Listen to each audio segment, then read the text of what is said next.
Kalian pernah kepikiran nggak sih kalau ya website-website scam itu juga bisa masuk ke Jepang? Ya aku juga sebenarnya nggak pernah kepikiran ya, karena terlalu percaya Jepang mungkin aman.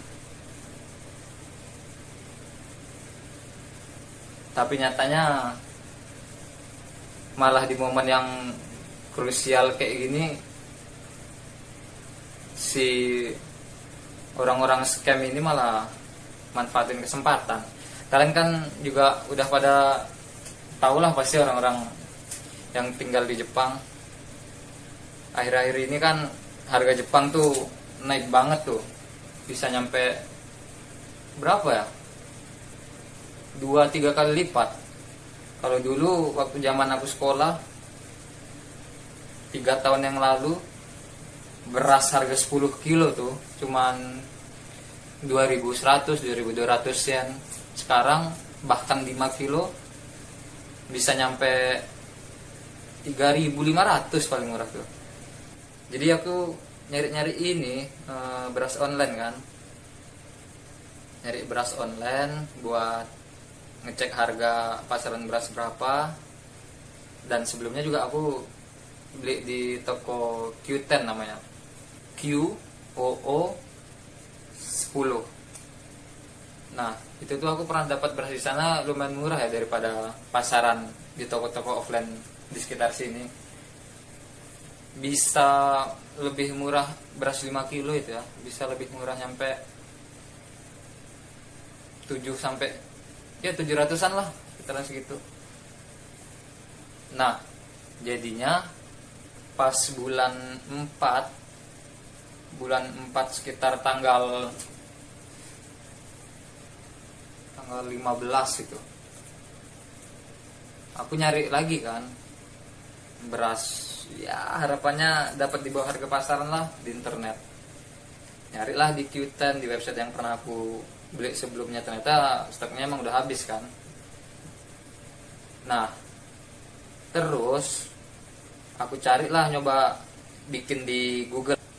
Terus banyak lah di Google tuh kan yang keluar, entah website dari Mercari, Rakuten, Yahoo Japan, online shop Jepang lah gitu, Amazon Jepang. Nah terus adalah aku agak nyekrol kan, mungkin dari website-website yang paling disarankan Jepang itu nggak nyampe ke halaman berikutnya, nggak nyampe ke halaman kedua, ketiga, masih di halaman pertama gitu. Nah cuman ya agak antara nggak di bagian atas juga, agak menengah dan ke bawah gitu kan. Adalah aku lihat, wih ini ada beras Jepang nih gitu, lumayan juga harganya, bisa kayak harga-harga beras yang dikeluarin pemerintah itu yang 5 kilo. Kalau dari pemerintah kan 2.500. Nah kalau ini tuh aku lihat ya sekitaran masih 2.000 juga, 2.900 gitulah, sama dengan 3.000, 3.500. Nggak begitu mencurigakan karena nggak begitu murah, nggak nyampe 5 kilo 1.000 lah gitu, enggak. Masih yang menurutku agak masuk akal kan. Aku lihat juga, oh berasnya beras Jepang ini. Aku mikir apa petani-petani yang nyetok beras karena udah tahu pemerintah juga ngeluarin beras yang harganya terjangkau, jadi daripada dia beras yang nggak laku kan atau kadaluarsa atau basi gitu, aku pikir ya mereka ngeluarin juga yang harganya nggak jauh beda dengan beras pemerintah kan. Aku nggak sampai ke ini ya, ke ngecek websitenya ini website apa. Cuman karena aku lihat banyak pilihannya, aku cobalah pesen tuh. Tapi di sana nggak bisa bayar pakai Genking atau Kombini, bisanya KTP kartu debit dan kartu kredit gitulah sejenisnya. Nah jadi kan emang karena aku biasa belanja pakai kartu debit kan sama kartu kredit, jadi di saat itu aku juga nggak curiga karena aku coba masukin sama kayak di online shop biasanya, masukin nomor kartu debitnya, masukin ansur banggonya, masukin nama kita, alamat gitu, sama persis kayak ya kalau mesen di Mercari kan gitu juga, masukin nama, masukin semuanya lah sama. Aku masukin lah itu, udah masukin kan, udah kayak daftar akun gitu kan, kayak ya kayak kalau kita mau beli di Amazon Jepang atau di Mercari kan juga kayak butuh bikin apa sih ya, akun si online shopnya kan, sama juga gitu.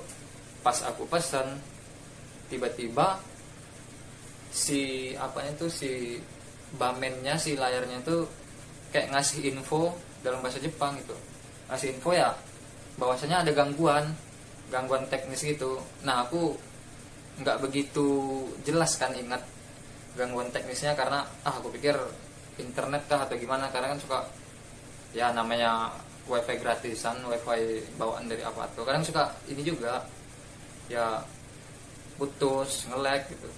Jadi aku pikir ini wifi nya ini yang bermasalah, cobalah masukin lagi, sama kayak gitu juga.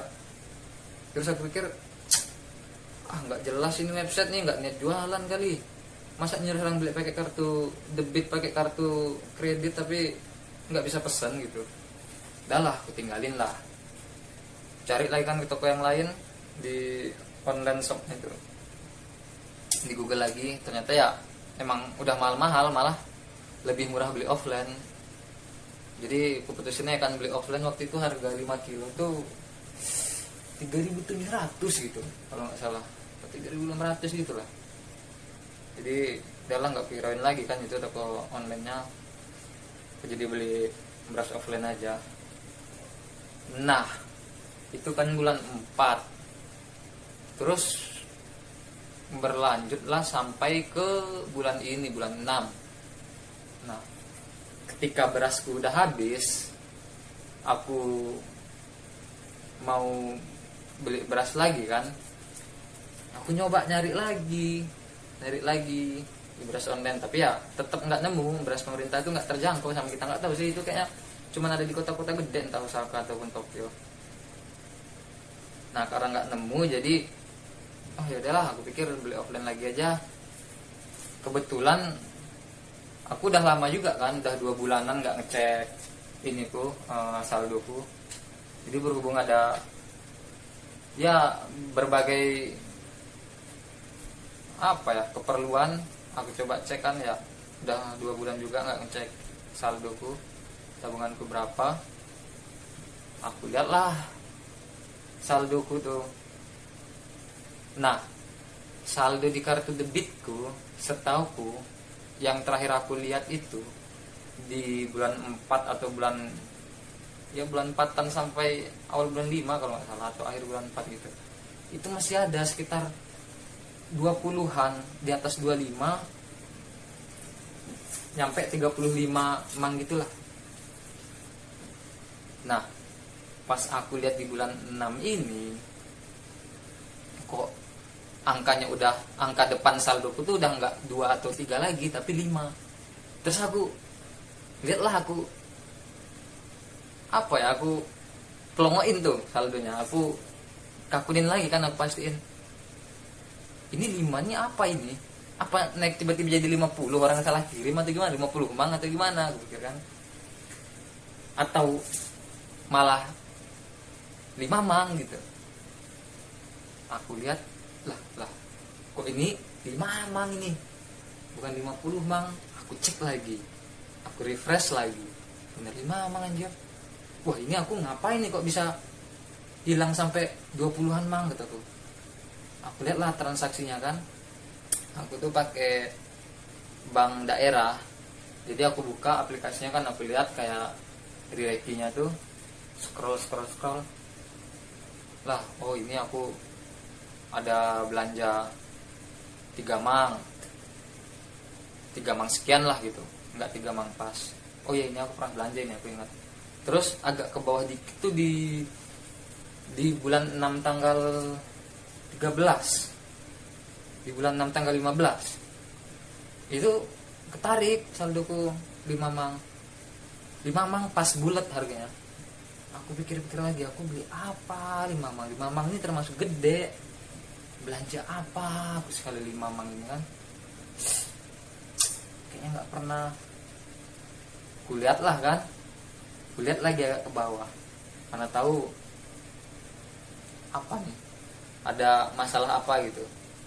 tetap di sana tulisannya cuman, kan aku pakai debit ini kan bank daerah, terus bank daerahnya kerja sama GCB kan, cuman tulisan GCB terus kode angka terus sama ketarik 5 mang gitu. Nah kalau Apato itu ada tulisannya, nggak cuman GCB tapi tulisannya tuh ada Apato Yacing gitu. Terus kalau gas dan sebagainya utilitas lainnya itu juga ada tulisannya, nggak GCB terus kode angka sekian enggak. Nah 5 mang ini kok kodenya angka, ini pasti belanja suatu hal, ini bukan penarikan utilitas aku pikir. Aku scroll lagi lah, ternyata nggak cuma sekali itu, ada beberapa kali itu, sampai 3 kali 5 mang kalau nggak salah, apa 2 kali ya, 2 kali 5 mang, iya 5 mang 3 kali. Terus ada lagi 2 mang setengah. Kalau yang 2 mang setengah ini aku mikir ini beli apa ya, kadang-kadang kan aku juga suka kan belanja online, tak jam atau apa nyampe 2 mang sampai 3 mang juga. Jadi aku kakunin lagi kan, aku periksa lagi biasanya aku belanja jam di mana, aku lihat tanggalnya sama atau nggak ada yang sama, nggak ada yang sama cok. Jadi ini ada yang nggak beres ini, aku bilang ini gara-gara ketarik 5 mang 3 kali sama 2,5 mang 2 kali ini nih hilang duitku 20 mang. Gue pikir waduh ini nggak ada caranya lagi ngeliat.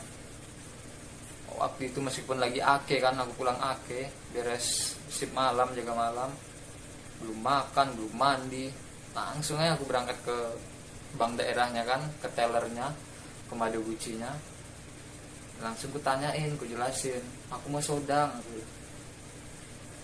ini, uangku di kartu debit ketarik sendiri kataku, bisa dicek nggak ya ini kenapa. Terus dia bilang, lah kartu debitmu dipakai siapa? Nggak dipakai siapa-siapa kataku, keluargamu nggak ada yang pakai? Nggak ada kataku. Oh yaudah bentar ya kita cek. Dicek dia lah, terus katanya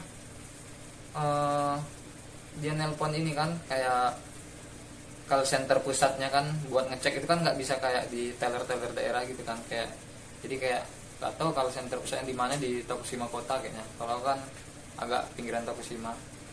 Nah nelpon si call center di pusatnya, terus pusatnya ngecekin, pusatnya minta ngobrol sama aku.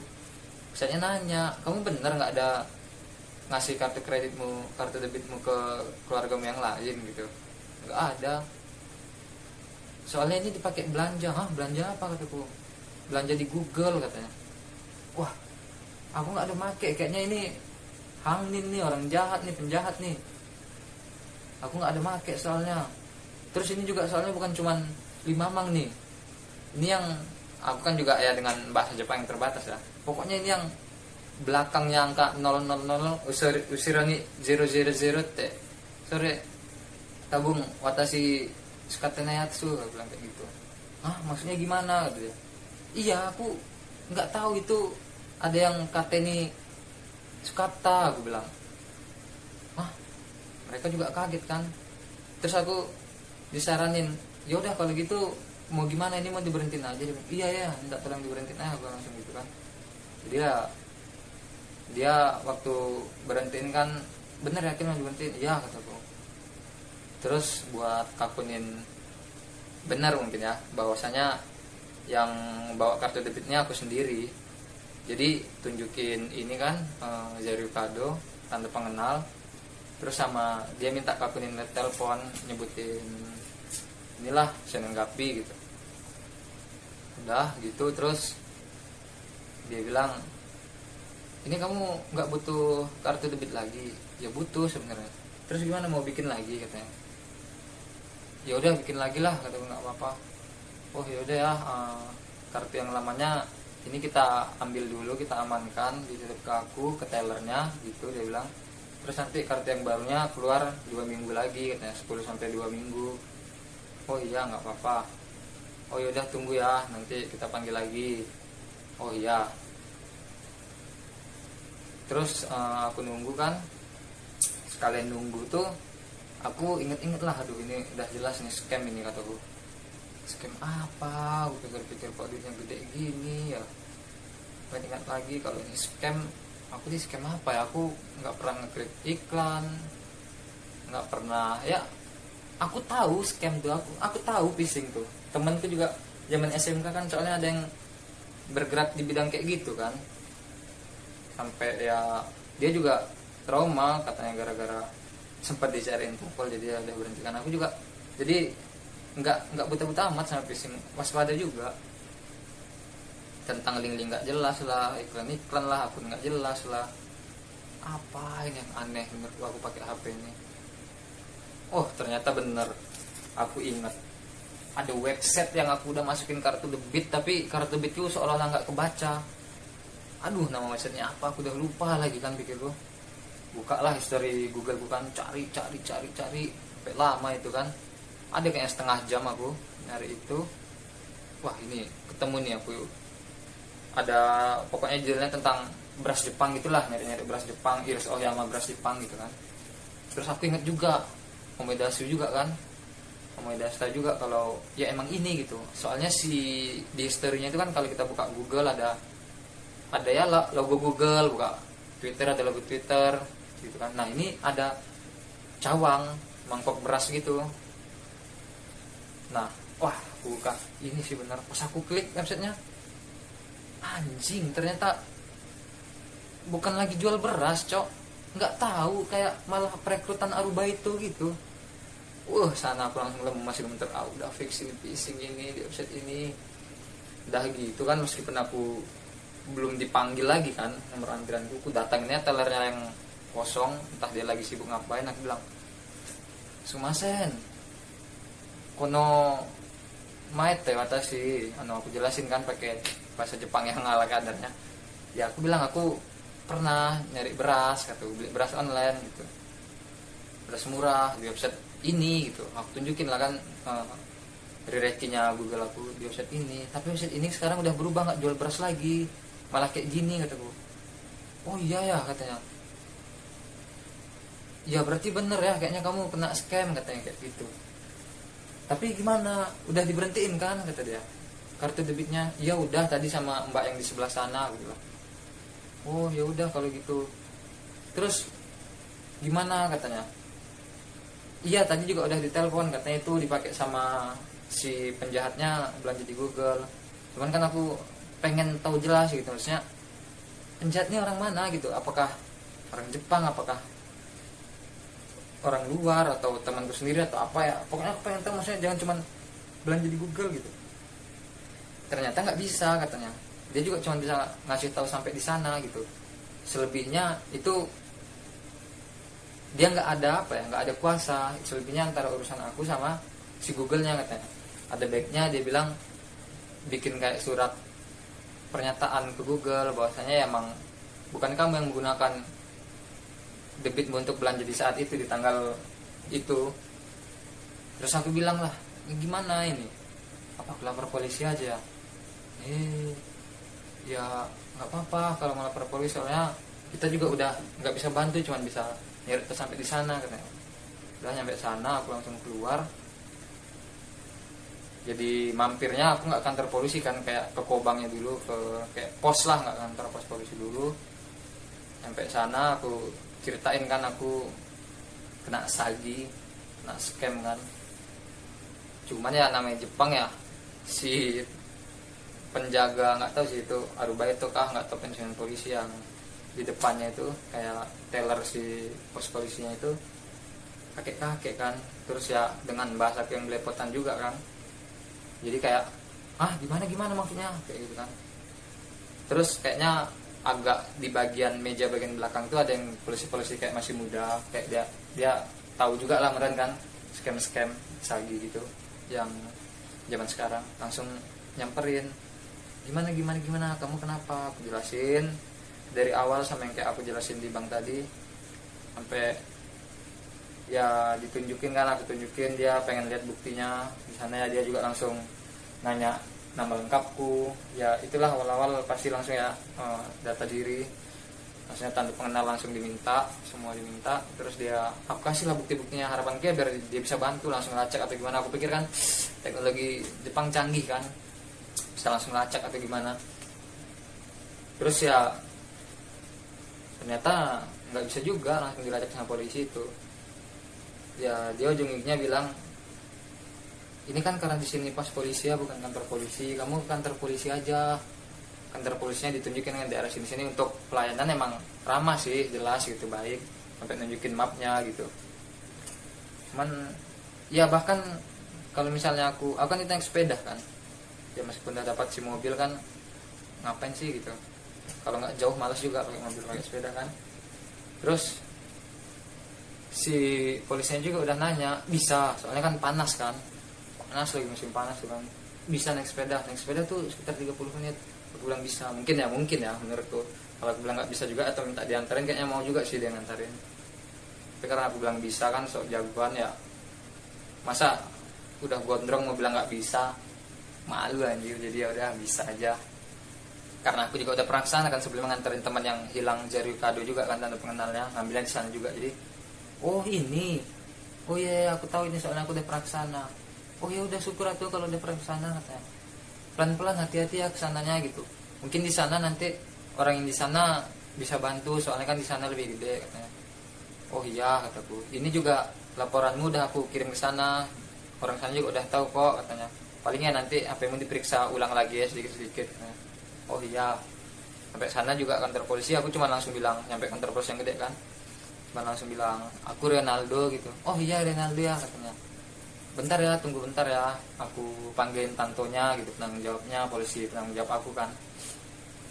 Sebenarnya nggak penanggung jawab juga sih, kayak gimana, kayak ya yang bertugas untuk menangani apa ya, mungkin laporan gitulah, mungkin ya, laporan kejahatan atau scam gitu.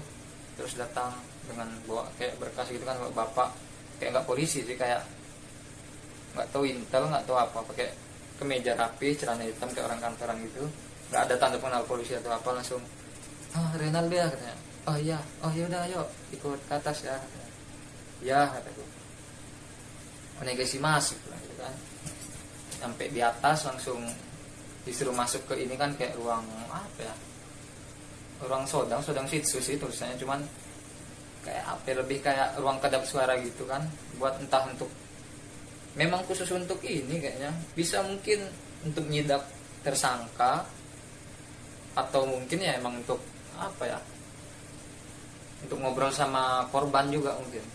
Ada itu kan, kayak anjir cok dalam hati, kayak di film-film anjir, ini di lantai 2 gitu, gedung polisi, ruangan kayak kedap suara gitu. Sana langsung dia duduk, langsung kenalin tanda pengenal gini kan, di kot nggak tahu dikantongin, nggak tahu di mana, kayak ini bapak ini intel polisi atau gimana pikir. Langsung disodorin gini kan, namanya Simada siapa gitu. Langsung, aku Simada, katanya. Kepolisian ini gitu, dia nyebutin juga kok, kayak apa ya, kayak bagian apa, resersi atau apa gitu, cuman aku lupa dia nyebutin apa ya, Secika atau apa gitu. Pokoknya aku pulang dari sana aku cari, kalau nggak salah artinya itu humas lah gitu kan. Di sana aku ya, dia juga ngomong kan, ini aku udah dapat berkas-berkasnya, fotonya gitu, coba bisa liatin sekali lagi nggak, katanya. Aku liatin, terus ngobrol-ngobrol juga kan, aku udah ke bank sebelumnya, langsung aku berhentiin kartu debitnya. Terus kartu debitnya sekarang mana, kata dia kan, di bank di Azukateru, katanya. Oh terus gimana kalau nggak ada kartu debit ya, kita ngeceknya cuman dari nomor ini doang, nomor debitnya kita nggak tahu, atau gimana, mau aku bantuin ini kak, nelponin banknya tak? Oh iya ya, boleh tak, tolong bantuin. Langsung ambil telepon, dia taruh di meja ya, kayak persis kayak di film telepon gitu kan. Telepon lah banknya, ramah sih emang, tapi pelayanan depan nih, kayak ngomongnya pakai songkego, meskipun apa ya, polisi nggak ada kayak apa nih polisi gitu, kamu teller bank gitu, tetap ramah gitu, tetap ramah. Terus ya dia naik juga, ini anak ini gimana gitu, katanya debit cardnya udah diberhentiin, terus ditipin ke kalian ya, ke kamu ya, katanya. Oh iya, katanya, namanya siapa ya, dia nanya ke aku, namanya siapa tadi, Leonardo, sebutin lah nama aku kan.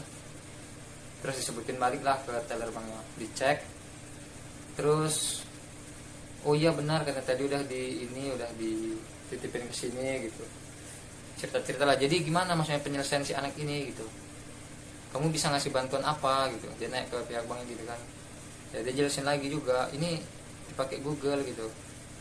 Paling juga si nasabahnya yang suruh bikin kayak laporan ke Google-nya kalau ya emang bukan dia yang make. Nanti Google periksa kalau emang ternyata Google-nya bilang iya bukan anak ini yang make debit card-nya di tanggal segitu karena IP-nya di luar negeri atau IP-nya di luar Tokushima, itu nanti pihak banknya bisa balikin duitnya katanya gitu. Jadi ya kita proses itu kan.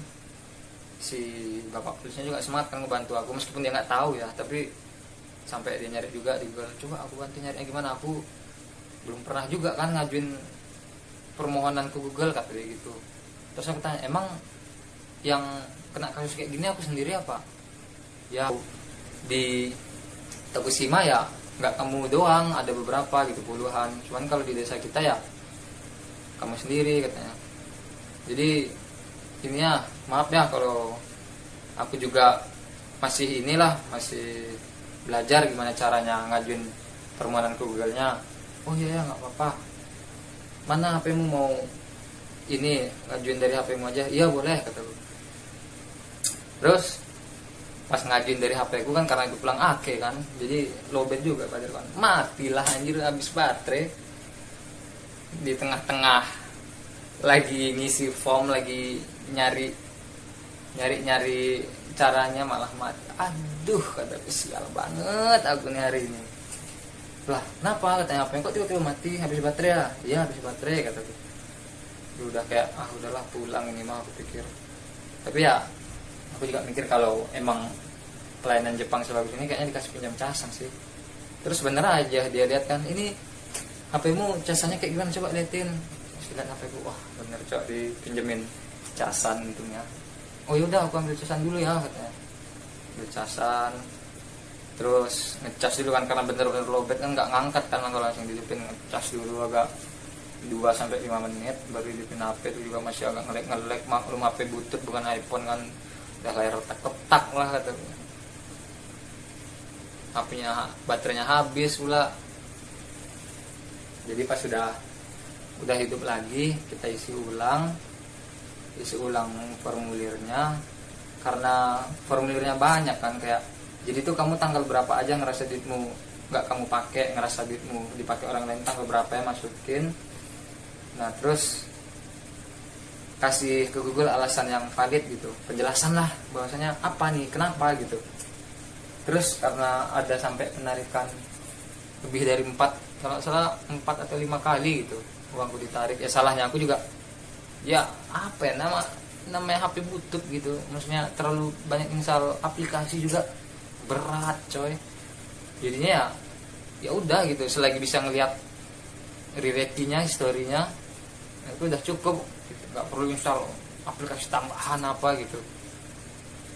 Cuman ya apa ya, kalau nggak salah awal-awal aku juga pernah gitu masukin kan ke aplikasi tambahannya gitu, kayak apa ya, kalau di Indonesia mungkin BNI Mobile atau apa gitu, tergantung banknya kan, aplikasi sesuai banknya itu, biar nanti nggak tahu biar apa ya, biar bisa ini sih katanya, bisa biar cuman ngetap gitu, bayarnya pakai HP, ngetap doang, nggak perlu ngetapin kartu kayak gitu kan. Jadi nggak perlu lah, HP ku juga nggak bisa ngetap, nggak ada NFC, bayar pakai kartel. Jadi nggak aku terusin kan juga, karena pas nyoba masukin ke aplikasinya itu tuh kayak apa ya, kita disuruh nyebutin ini kita, password kita waktu bikin akun bank itu apa. Aku juga masukin ternyata sampai 2 kali salah. Udahlah nggak usah lanjut lah, biar bikin HP penuh daripada juga blokir kan. Udah aku lanjutin. Terus jadinya ya meskipun sempat ketarik beberapa kali sampai 4-5 kali itu ya nggak masuk ke aku. Ya untungnya di hari terakhir ditarik sama orang itu, orang scamnya itu tanggal 13 kalau nggak salah. Terus aku laporan tuh tanggal 15 atau 16 gitu. Jadi nggak begitu lama untungnya, langsung ketahuan. Ya masih untung juga walaupun rugi 20 ya, anggaplah nggak terlalu jauh banget lah gitu. Nah kan sampai situ masalah ini balik lagi ke balik lagi ke masalah ngisi formulir tadi kan, karena udah sore juga kan, aku nggak enak juga kan, takutnya bapaknya ini emang udah jam pulang dia kan, gimana masih ada waktu nggak katanya. Oh enggak, waktu mah nggak masalah katanya, aku mah nggak masalah waktu, tapi kalau itu banyak kamu bukannya lebih enak ngisi sendiri di rumah gitu, itu bisa juga kan diterjemahin pakai bahasamu katanya. Ngisi formulirnya alasannya itu kan lebih bagus pakai bahasa Inggris, jadi aku isinya pakai bahasa Inggris, cuman untuk ngebaca soalnya lah istilahnya kan aku pakai bahasa Indonesia. Ya udahlah kata aku lanjutin di rumah. Oh ya udah katanya, sebelum pulang tuh ditanya lagi kan sama dia, tujuan utama kamu buat ngelapor ke sini tuh apa katanya. Ya kalau tujuan utama ya pengen duitku balik, kalau pengen nangkap penjahatnya tapi duitku juga nggak balik kan percuma kataku. Bilang gitu, enggak susah juga kan menurutku masalah scam ini kayaknya sagi gini. Nah polisinya juga setuju, oh iya sih benar katanya kayak gitu, berarti nggak usah bikin laporan dulu ya, Higaete-doke namanya kan laporan, kayak laporan ya korban gitu, laporan kasus lah gitu, nggak usah bikin Higaete-doke dulu ya katanya. Iya nggak usah kataku. Oh ya udah, nanti kalau ada laporan lagi dari bank atau dari yang lainnya, aku udah nemuin jalan atau gimana, nanti aku telepon lagi, catat nomor kamu katanya. Ini aku catat juga nomor polisi, nomor kantor polisinya, kalau ada apa-apa nanti bisa telepon kesini lagi. Terus kalau untuk lebih dari ini aku nggak bisa bantuin, nggak, karena kurang asing juga kan, jadi dia berpikiran ngasih jalan ke, kan nggak mungkin kan semuanya polisi yang nanggung. Jadi kayak kalau di Jepang itu dia udah ada kayak tugasnya masing-masing, polisi ya batasnya mungkin cuma sampai masalah kriminal gitu. Untuk masalah kayak perlindungan konsumen itu ada lagi customer apa gitu, perlindungan konsumen lah intinya, bahasa Jepangnya tuh Sohi Sekatsu Senta gitu. Segak semuanya bisa dibantu polisi kan, datangnya ke sini katanya, ke perlindungan konsumen ini, datang ke perlindungan konsumen, namanya ini ya gitu, nomor teleponnya ini kataku. Kamu tahu nggak ya katanya, emang ini di mana kataku. Di Yakuba katanya. Oh Yakuba tahu, di lantai 2 katanya. Oh iya ya udah tahu kataku. Ya udah nanti kalau kamu libur datang lagi ke sana, karena berhubung besok aku bilangnya ke dia sih biasanya habis ake kan libur, cuman berhubung ketika itu aku nggak libur langsung masuk siang kan, tapi aku lupa namanya, udah panik juga kan, aku besok libur aku ke sana gitu.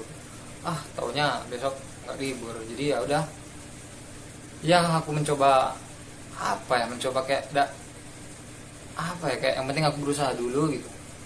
Aku sih kayak kesempatan kelacaknya sih kecil sih kayak, atau bahkan balik kalau emang bener bisa balik sih oke sih menurutku kayak gitu. Jadi kayak ya udahlah aku tenangin diri dulu ya, nggak usah bolos atau gimana, tetap kerja. Besok habis usah kan kebetulan aku libur. Nah pas ketika hari libur habis usah itu baru aku nyoba ke Yakuba, ke kecamatan gitu, kantor kecamatan, datangin ke consumer service-nya, baru aku cerita-cerita di sana. Nah ya mungkin buat lanjutannya di customer service itu bisa aku jelasin di lain waktu. Cuman ya ini buat orang-orang Jepang lah, terkhusus orang-orang biasanya yang kena scam nih orang-orang rentan. Nggak tahu aku rentan apa ya, kakek-kakek juga bukan, penyandang disabilitas juga bukan, emang tolol lah, ceroboh gitu. Emang katanya sih yang biasa kena scam itu ya kalau nggak orang lansia, orang luar negeri katanya gitu. Cuman maksudnya ya kalau scam dari link nggak jelas, iklan nggak jelas, terus nggak ngerti bahasa Jepang asal jadi ini aku udah baca gitu, dia jual beras Jepang, kokunai, jadi aku pede aja beli kan. Ternyata ya scam juga. Pokoknya scam ini juga berkembang, trik-triknya tuh. Lebih sakitnya itu ya anjing, manfaatin kelangkaan beras di Jepang, mahalnya harga beras di Jepang, maksudnya maksudnya tahu aja gitu, tahu aja kalau orang lagi kesusahan nyari beras, ada beras yang harganya agak miring dikit, bisa jadi celah penipuan gitu. Buat yang masalah di ini juga, di perlindungan konsumen, aku ada cerita lagi sih itu. masalah yang juga lumayan mind blowing ya.